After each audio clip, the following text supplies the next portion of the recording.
Hello everyone, my name is Rob, welcome to Kinetic Rugby League. In this video I'm going to be giving you my NRL Round 27 tips and predictions. If you want to see how I got on last week, you can check the pinned comment down below, and you can also check the pinned comment for any major updates for games this week. So without further ado, let's get started on the first game for this week. Kicking things off, we have the Brisbane Broncos versus Melbourne Storm, starting with the Broncos, who currently sit in first place on the ladder. They've won 5 in their last 5 games, and their home record is 7 wins and 4 losses. They also won last time out against the Raiders. This week they'll be hosting from Suncorp Stadium in Brisbane. Now, looking at the team that they've announced so far initially for this week, in the backs they have Saylor, Oates, Arthurs, Hota, Pereira, Rogers and Madden. In the forwards they have Flegler, Smoothie, Jensen, Piacora, Ricky and Palacia. And on the bench is Moser, Pakes, Willison and Tapau. Looking at percentage stats for the Broncos, they have a 78% win rate, 77% completion rate and a tackle efficiency of 86.6%. Moving on to Melbourne Storm, they currently sit in 4th place on the ladder. They've won 4 in their last 5 and their away record is 6 wins and 5 losses. They also won last time out against the Titans. Looking at the squad that they've announced so far for this week, in the backs they have Pappenhausen, Warbrick, Olam, Tanamaipea, Smith, Nikarima and Wishart. In the forwards they have Sims, Garlic, Moiroa, Lewis, Katoa and King.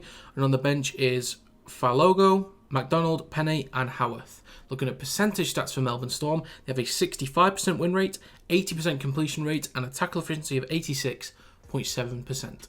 This game for me, with a lot of others this week, is a bit of a 50-50 because essentially the full squads for these teams, basically teams that have already made top 8, are resting basically everyone. Aside weirdly from the Panthers, they're trying to go for that minor premiership, so fair play to them. But the Broncos are pretty much rested everyone. The only players in their typical first team would include Oates, Flegler, and Ricky. And then you've got some usuals like Jensen, Palacia, Piacora, Madden, who will feature from time to time. And then looking at Melbourne Storm, Pappenhausen's back. I'm so excited to watch him play this week. I'm so looking forward to that. They got Warbrick, who's pretty much a usual this year. Olam is back in the team. Tanamaipea has played quite a few games. Smith, Nikarima, Sims, Katoa, King, McDonald. A few regulars in there. So for me, I don't think it's worth looking too much at league position, at form, home and away record, even though I'm still going to include them for all the games, but for this game and the same with a lot of other games this week, because the teams are so different to the usual, that's not really a good reference point.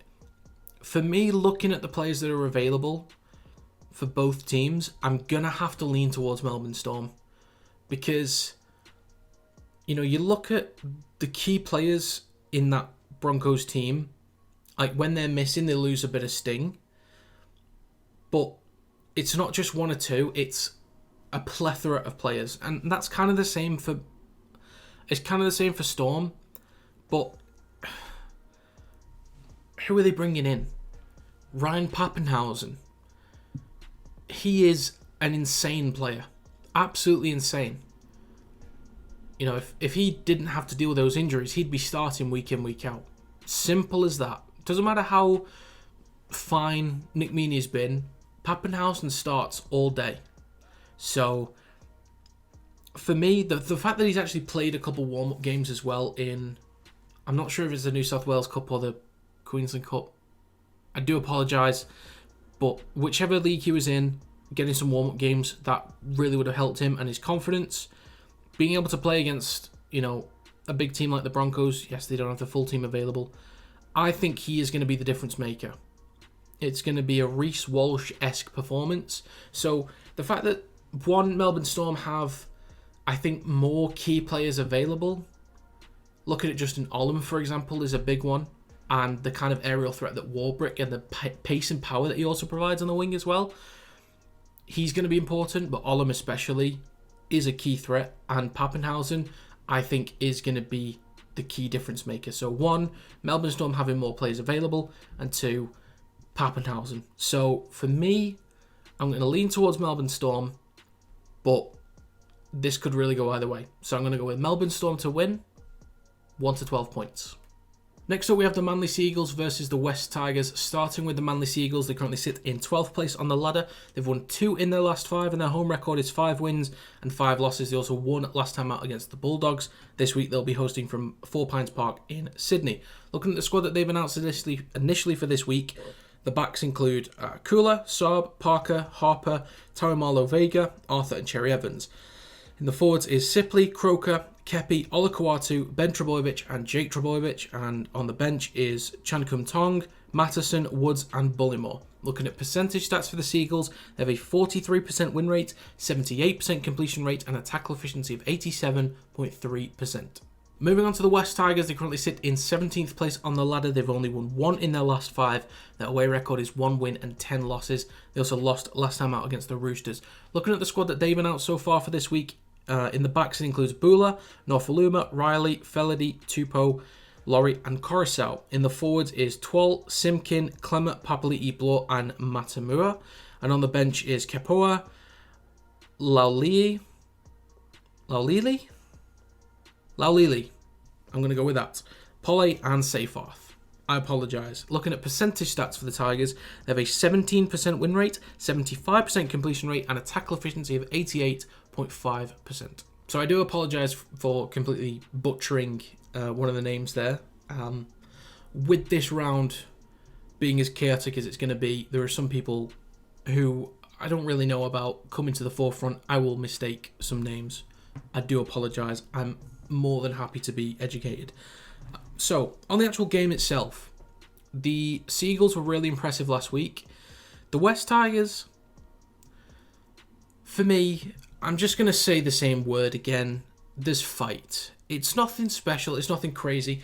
The big thing for them is the fact that Luke Brooks is out again. Like, this has already been the case for a couple of weeks, but when he was, those few weeks before his first injury, he was not carrying, but he was really influencing things.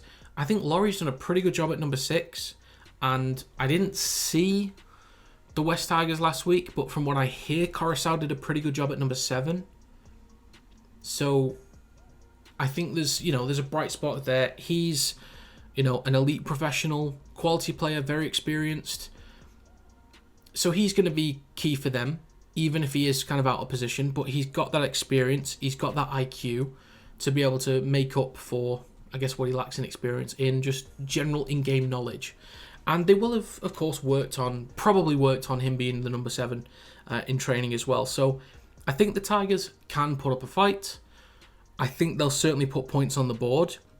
Now, comparing the Seagulls last week and the Tigers last week, it is understandable if people go for a 13 plus here in favour of the Seagulls. The fact that they pretty much have, of course, for the exception of Garrick and Tom Trebojevic, pretty much a full team, really. Maybe you could include Schuster in that conversation, maybe Kamatualangi, maybe, if you wanted to. But they have a recognisable team. But even though they were really good last week, I don't trust them enough yet to have a 13 plus. Even though it is the Tigers, I think the Seagulls could absolutely do it. But I think there's still always that chip on the shoulder from the Tigers, and this is their last week to get off the bottom of the ladder. So they need to hope for a miracle. They need to hope the Dragons get battered, and they basically just need to win. If they lose, that's it. They get the wooden spoon. So they're going to come out with a certain level of fight. Seagulls don't really have anything to play for, but technically the Tigers do. Yet I still think that the Seagulls are the better team. So I'm going to lean towards the Seagulls, but for those reasons, have it as a lower margin. So I'm going to go with the Seagulls to win 1 to 12 points. Next up, we have the South Sydney Rabbitohs versus the Sydney Roosters. Starting with the Rabbitohs, they currently sit in 8th place on the ladder. They've won 2 in their last 5, and their home record is 4 wins and 7 losses. They also lost last time out against the Knights. This week, they'll be hosting from Accor Stadium in Sydney. Looking at the squad that they've announced so far for this week, in the backs, they have Taff, Johnston, Tass, Graham, Tuatupo Thompson, Walker and Ilias. In the forwards is Tatola, Cook, Shakai Mitchell, Kalamatangi, Chikam and Murray, and on the bench is Arrow, Duncan, Selly and Mawale. Looking at percentage stats for the Rabbitohs, they have a 52% win rate, 74% completion rate and a tackle efficiency of 87.7%. Moving on to the Sydney Roosters, they currently sit in 10th place on the ladder. They've won 4 in their last 5, and their away record is 4 wins and 7 losses. They also won last time out against the Tigers. Looking at the squad that they've announced so far for this week, in the backs includes Tedesco, Tupou, Billy Smith, Manu, Suwali, Kiri and Walker.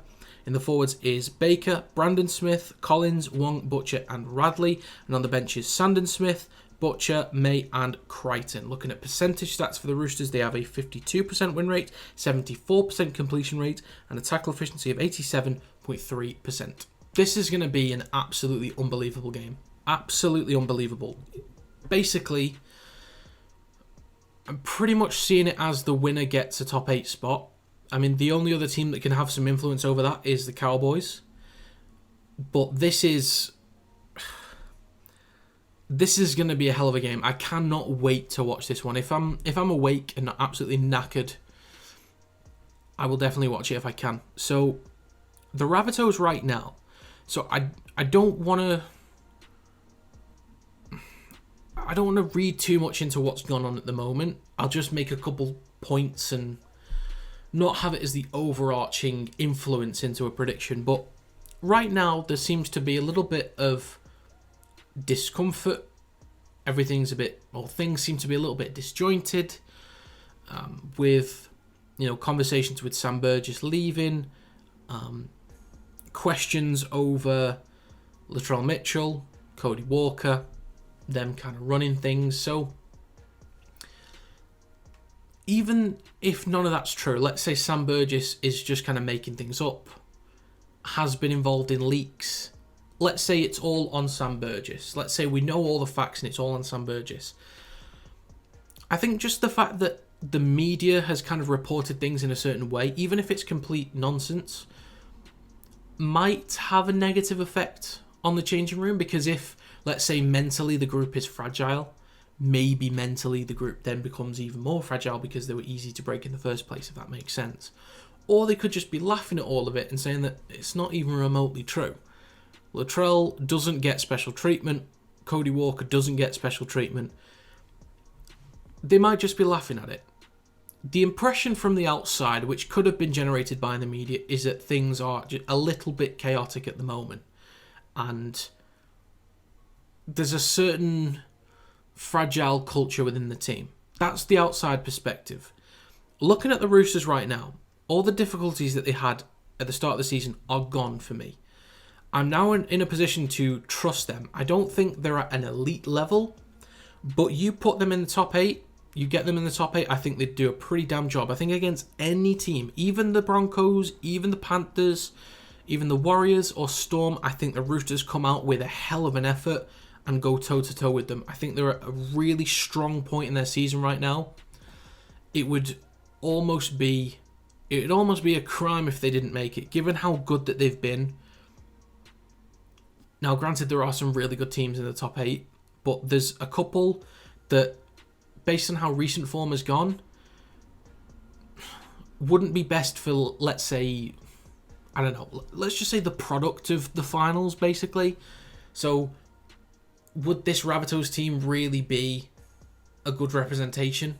No. Would the Raiders? Probably not. The Sharks? Probably even not with the Sharks either, but the Roosters at this point are a great representation for the NRL, and even the Cowboys as well. So I feel like the Rabbitohs, for me, I feel they are slightly fragile, and they're fighting with that. Is fragility a word? Is that the right word? Fighting with that fragility. Whereas the Roosters, they're fighting with just pure confidence and just class at the moment. So for me, this one leans towards the Roosters, but this game's always an amazing spectacle. It's always fun to watch. And I'm sure the Rabbitohs will come out swinging because, of all the media noise, they'll want to, put any concerns to bed. So they're going to fight like hell, but the Roosters, I think they're too much of a class act at the moment to lose this game. So I'm going to go with the Roosters to win 1 to 12 points. Next up, we have the Dolphins versus the New Zealand Warriors. Starting with the Dolphins, they currently sit in 14th place on the ladder. They've won 0 in their last 5, and their home record is 4 wins and 7 losses. They also lost last time out against the Cowboys. This week, they'll be hosting from Suncorp Stadium in Brisbane. Now, looking at the squad that they've announced so far for this week, in the backs is Tabai Fidel, Isako, Niu, Aitken, Bostock, Nikarima and O'Sullivan. In the forwards is Jesse Bromwich, Graham, Nichols, Kafusi, Lemuelu and Kenneth Bromwich. On the bench is Wallace, Katoa, Plath and SASA. Looking at percentage stats for the Dolphins, they have a 35% win rate, 78% completion rate and a tackle efficiency of 86.5%. Moving on to the New Zealand Warriors, they currently sit in 3rd place on the ladder. They've won 5 in their last 5. Their away record is 8 wins and 3 losses. They also won last time out against the Dragons. Looking at the squad that they've announced so far for this week, in the backs they have Taupiki, Kossi, Berry, Pompey, Montoya, Martin and Volkman. In the forwards is Afoa, Lussick, Barnett, Curran, Niokore and Walker. On the bench is Williame, Ford, Sirinen and Ale. Looking at percentage stats for the Warriors, they have a 70% win rate, 78% completion rate, and a tackle efficiency of 88.1%. For me, this one is a little bit similar in the way that you can compare the Broncos and Storm this week. Not in terms of how many key players are missing, although that is one conversation to be had, but in just how a poor Dolphins team has a full team available, or near enough a full team, for the exception of a few which we'll talk about. And the Warriors have a lot of key players missing. So there's no Fanua Blake. Well, they'll be rested, of course. So no Fanua Blake, no Nickel Klokstad, no Watene Zalesniak, no Metcalf due to injury. It was so unfortunate last week. No Johnson, no Harris, no Egan. You know, a lot of really key players being rested. And of course, Metcalf having his injury. I really do feel for him. He was emotional on the sidelines last week after his injury. He's already dealt with that. And, you know, he came in this season, was doing a brilliant job. I really love the positive feeling and just all the vibes around the Warriors at the moment. And I really hope that they can put up such a strong fight in the finals, because I'm really looking forward to it, given how poor things have been the last few years. I'm really hoping for a strong effort in the finals from the Warriors. But they'll be missing a lot of key players. So for me, as I was saying about the Broncos and Melbourne Storm, it balances them out a lot more and it provides more question marks, because there are some key players in the Warriors team still, like Kossi, Berry, Pompey, Montoya, solid enough players. Tamare Martin was excellent for them before his injury. Volkman's played here and there. He's not been overly impressive, but he's had his moments. Afoa, top player in the forwards. Curran looked pretty damn professional last week. I can't remember which international team he played for at the World Cup last year. I'm sure he was at one of the sort of smaller teams. I want to say Greece or Italy. I feel like I saw him in blue, but I'm not entirely... I need to stop waffling because I don't know what I'm talking about. But Dylan Walker is another key player. A little bit like Drew Hutchison in that he can fill a lot of roles in the backs, in the forwards. Very experienced. And in that sort of underrated category as well. Maybe underappreciated category. So there's a few players in there for the Warriors team that can cause some problems. As long as they just put in a solid effort, get their completions, they can really compete. But you look at the key players for the Dolphins, they have Tabai Fidel. Isako is a point-scoring machine. Aitken, a very experienced player. O'Sullivan's got a great kicking game. Nikarima, experienced player as well. So there's no Marshall King, and that's going to be, continue to be a big miss for them. But I do think that the Dolphins have enough in their team this week compared to what the Warriors can put out to finally get a win. Finally. I wouldn't be surprised if the Warriors came out with a win, because even though they haven't been brilliant the last 3 weeks, maybe 4 weeks, I do think there's still that... There's something to them where they just get it done. Regardless of how they're playing, they're just getting it done. And that could be the case this week, with so many big players missing. But on the face of it, the Dolphins seem to be in the best position here. So I'm going to go with the Dolphins to win 1 to 12 points. Next up, we have the Penrith Panthers versus the North Queensland Cowboys. Starting with the Panthers, they currently sit in second place on the ladder. They've won 4 in their last 5. Their home record is 8 wins and 3 losses. They also lost last time out against the Eels. This week, they'll be hosting from the Bluebet Stadium in Penrith. Looking at the squad that they've announced so far for this week, in the backs it includes Edwards, Taruva, Peachy, Crichton, Toto, Cogger and Cleary. In the forwards is Liotta, Somerton, Fisher Harris, Sorensen, Martin and Yo. On the bench is Luke, Smith, Lenu and Hosking. Looking at percentage stats for the Panthers, they have a 74% win rate, 82% completion rate and a tackle efficiency of 87.3%. Moving on to the Cowboys, they currently sit in 9th place on the ladder. They've won 2 in their last 5. Their away record is 4 wins and 7 losses. They also won last time out against the Dolphins. Looking at the squad that they've announced so far for this week, in the backs it includes Drinkwater, Felt, Labert, Hiku, Taulagi, Dearden and Townsend. In the forwards is McLean, Robson, Taumalolo, Leilua, Lukey and Cotter. On the bench is Granville, Hess, Neem and Finafanuki. I think I got that right. Let me know if I'm right or wrong. Educate me. Looking at percentage stats for the Cowboys, they have a 52% win rate, 80% completion rate and a tackle efficiency of 85.6%. This is do or die for the Cowboys now. It appears to me that the Panthers are fighting for that minor premiership. They want that first place going into finals. They want it. They could get it, but they're coming up against a really special Cowboys team. Now, it has been a rough few weeks for them.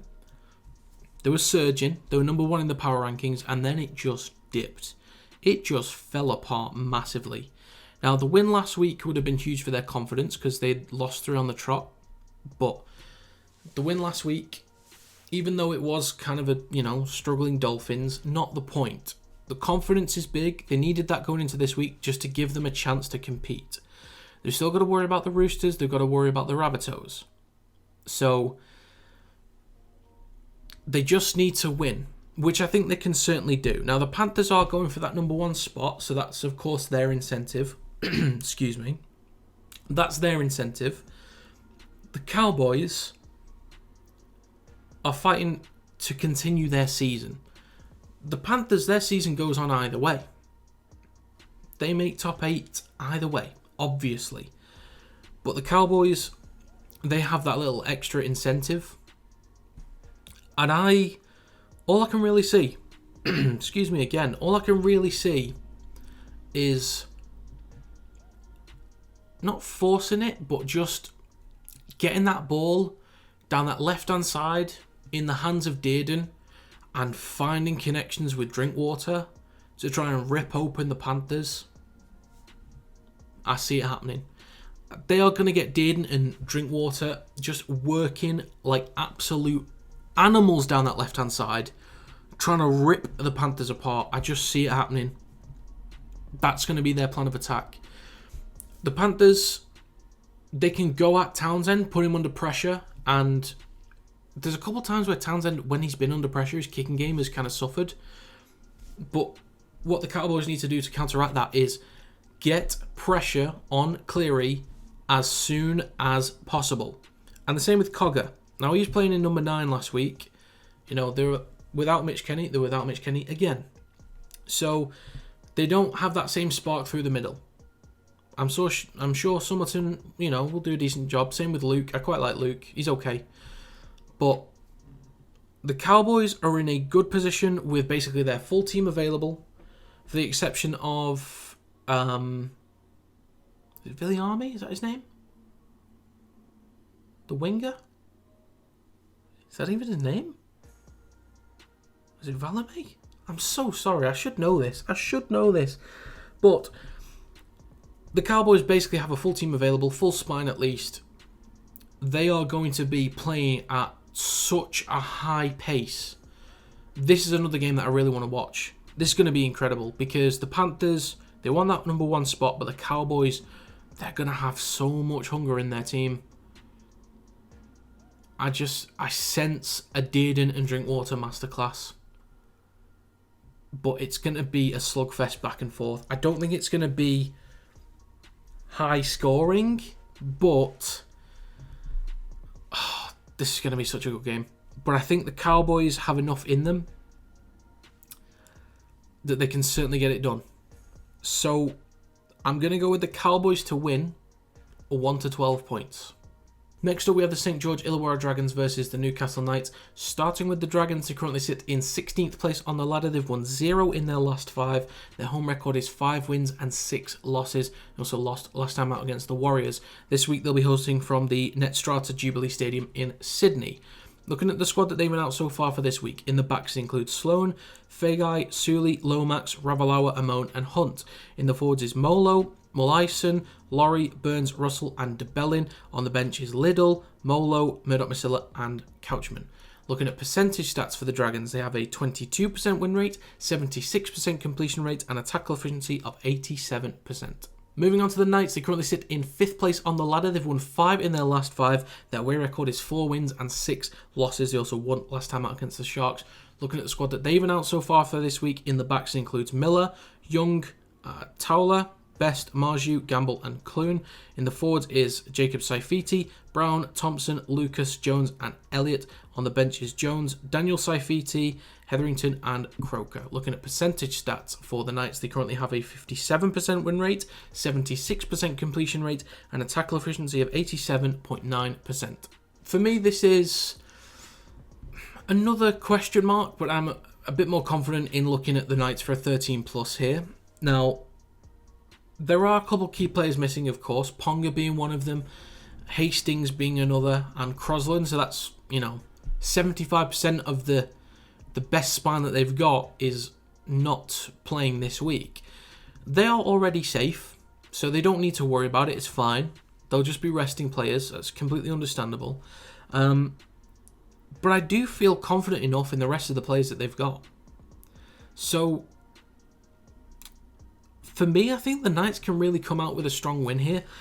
Looking at the Dragons from last week, it was still a somewhat comfortable scoreline, but looking at the game and the nuances of it, the Dragons were still in that game. Like,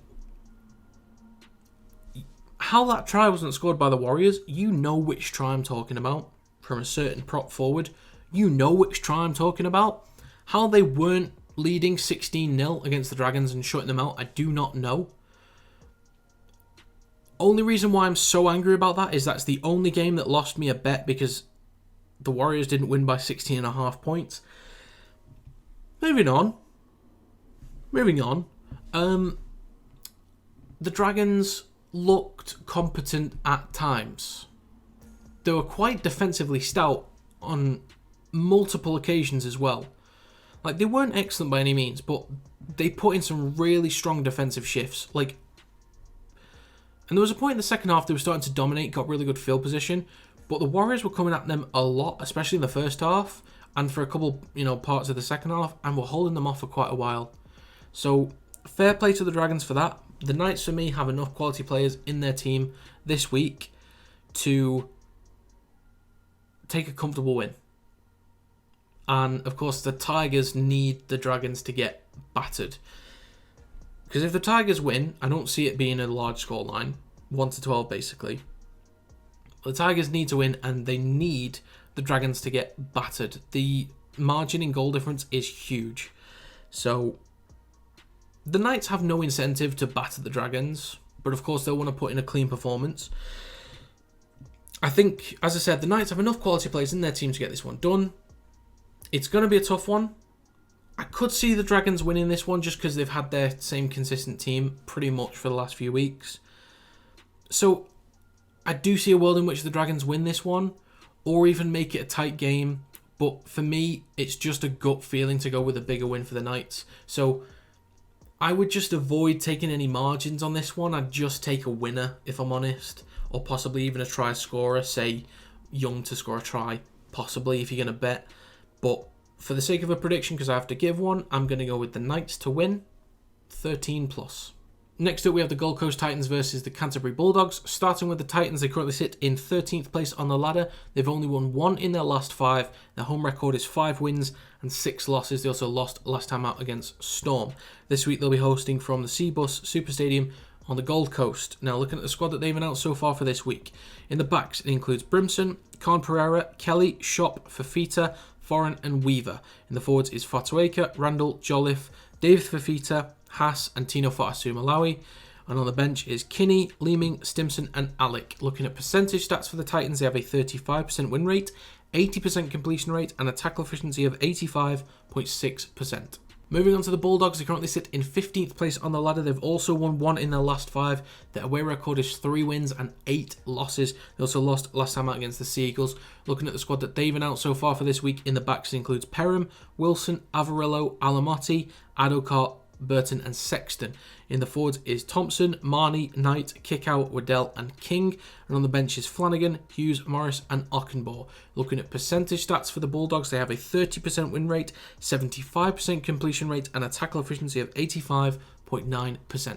So for some reason, I'm still trying to ride that Bulldogs wave, like that narrative I'm trying to push that no one's backing. Basically, if you've not seen my previous videos when I've been talking about the Bulldogs, I've basically been saying, look at the team that they've got on paper and tell me that they shouldn't be doing better than they are. Their team on paper looks stacked. And even like next season, with Crichton coming in, like it's going to be a strong team. The fact that they're missing Avarillo though, is a joke. I'm pretty sure he's confirmed to the Dolphins. I'm pretty sure that was done ages ago. That's ridiculous. That's absolutely ridiculous. But, you know, Crichton's a big addition. But the Bulldogs, on paper, should be doing better than they are, especially in the last couple of weeks. Yes, they've been low on confidence. But when Sexton came in, I thought, right, they kind of fixed that piece. Flanagan's not really cutting it. They bring in a more stable number 7. I thought they'd be doing better. Apparently not.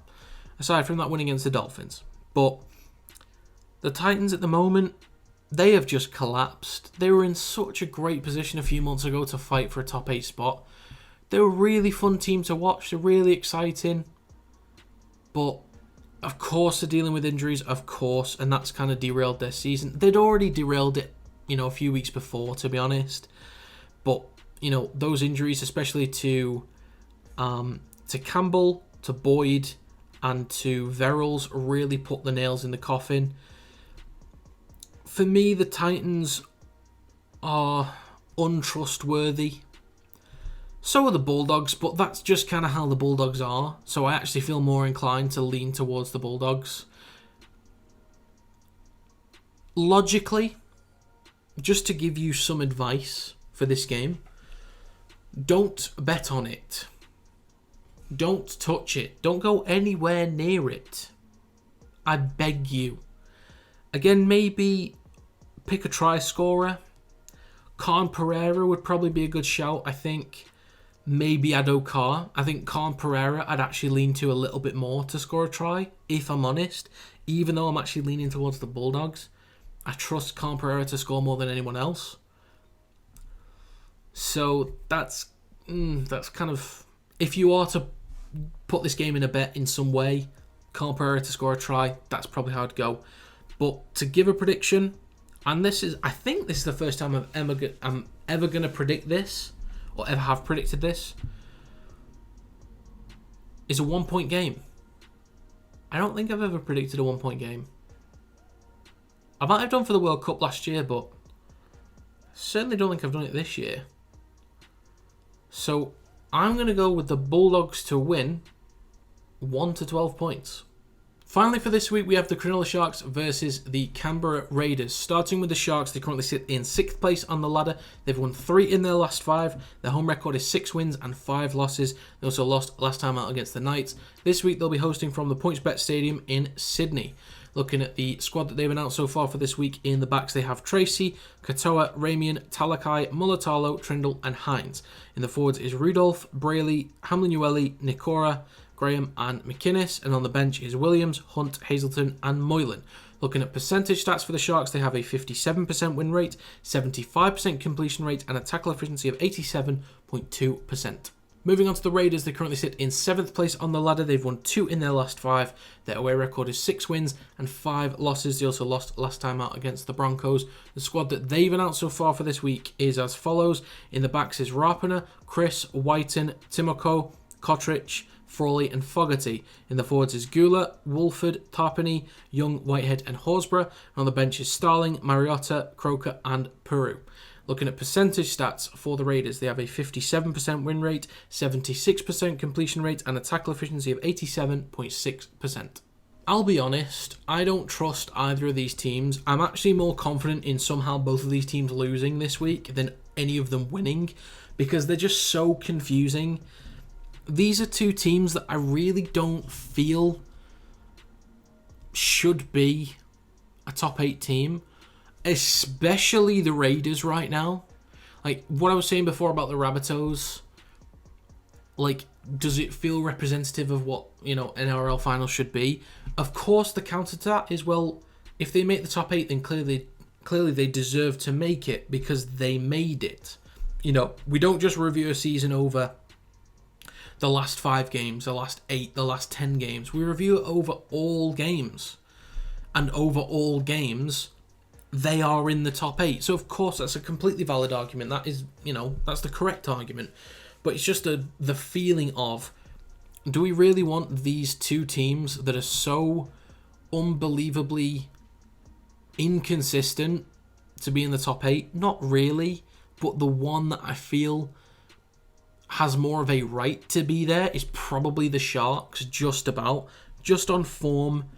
And their points difference. The points difference of the Raiders is atrocious. It's absolutely atrocious. How they're still top 8, I do not understand. But yet, they started declining and they just had a couple of wins here and there that just kept them in. How they're still there, I do not know. I think mathematically they can drop out. I